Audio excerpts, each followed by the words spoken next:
안녕하세요. 육아남의 생각입니다. 아이고, 사진을 찍었네요.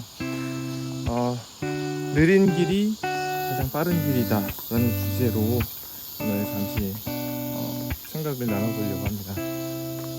저도 어느새 주식투자한 지 13년 차가 됐고요. 요즘에는 이전에 말씀드린 것처럼 지수투자, 코스피 코덱스 200이라든가 아니면 코스닥 150이라든가 S&P 500, 나스닥 이런 시장 전체 지수에 대해서 요즘에는 관심이 많이 생기는 것 같습니다. 왜냐하면 사실 10년 이상 시장에 있어 보면서 코스닥이나 나스닥에서 엄청 하락하는 회사들 혹은 거래 정지되거나 아예 상폐되는 회사들이 너무 많았거든요. 아무리 고를 고르고 고른다고 해도 결국엔 그런 지뢰에 물려서 터져버리는 일들이 적지 않았고요. 그래서 참 이럴 바에는 사실 잃지 않는 투자를 하라고 워렌 버핏이 얘기했었는데, 그런 것처럼 잃지 않으려면 정말 상패가 없는 그런 것에 투자를 해야 되지 않겠습니까? 그리고 시장에 살아남은 사람들을 보니 패시브로라도 지수 투자 자금이 있더라. 그렇지 않은 사람들이 사실상 몰빵 투자를 해서 정말 상패도 경험하고 자꾸 깡통을 두세 번을 차시게 되더라고요. 대출을 끌어 쓴다거나 그런 것들이 아무래도 좀 힘든 점 혹은 지양해야 되는, 우리가 하지 말아야 되는, 조심해야 되는, 주의해야 되는 그런 거라고 판단이 되고요. 지수는 느려 보입니다.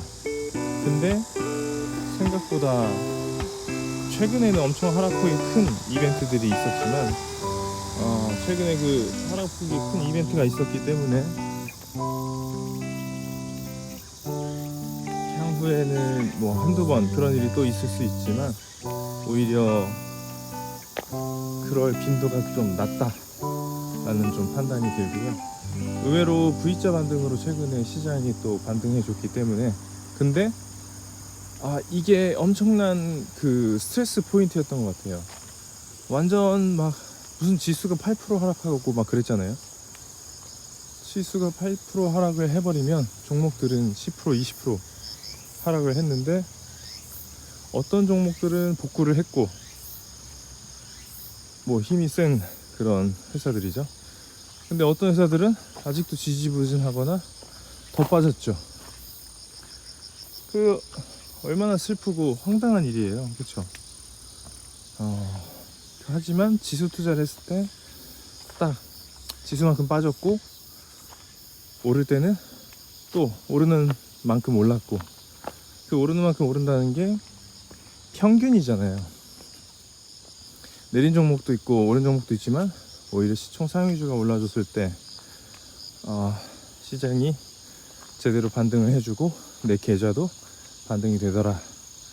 그리고 이 지수가 오히려 채권보다도 더 리스키하기 때문에 그런 손실률을 반영해서 이익률이 연간 한 10%가량 8%가량 되고 또 배당이 있잖아요.